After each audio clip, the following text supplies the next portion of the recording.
سلام خدمت همه، با یک ویدیوی جدید در خدمت شما قرار داریم. اینجا ولایت بادغیس است، جایی که را فقط یک نام است، نه واقعیت. این مسیر نه آسفالت است نه حتی خاکی، فقط سنگ و درهای تنگ که حتی پیاده رد شدن هم از اینجا کار آسان نیست. این موتر فلانکوج میخواهد که با جرأت تمام از دل این صخره‌های بلند به پایین بیاید.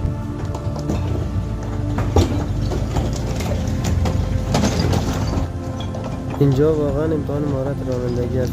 راننده باید اعصاب فولادی و چشم‌های آباب داشته باشد. هر لحظه سنگریزه‌ها زیر تایش سر می‌خورد و صدای برخورد موتر با سنگ‌ها حس خطر را چند برابر می‌کند.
خلیفای عزیز جواب بدین که به نظرتون چرا این موتر دندقه پایین رفتی کارش اشتباه است یا درست؟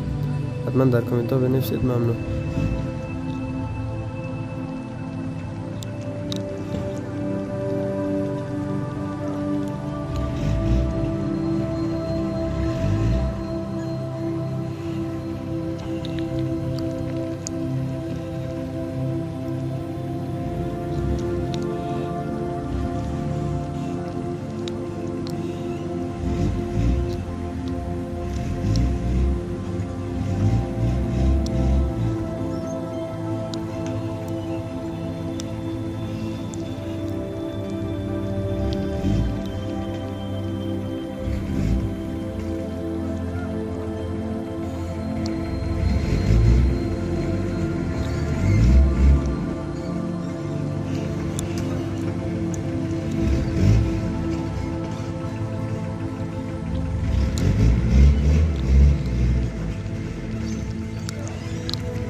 ممنونم از اینکه ویدیو تا آخر بیننده بودید. تا ویدیو بعد، الله یار و نگهدار همه شما عزیزان دل.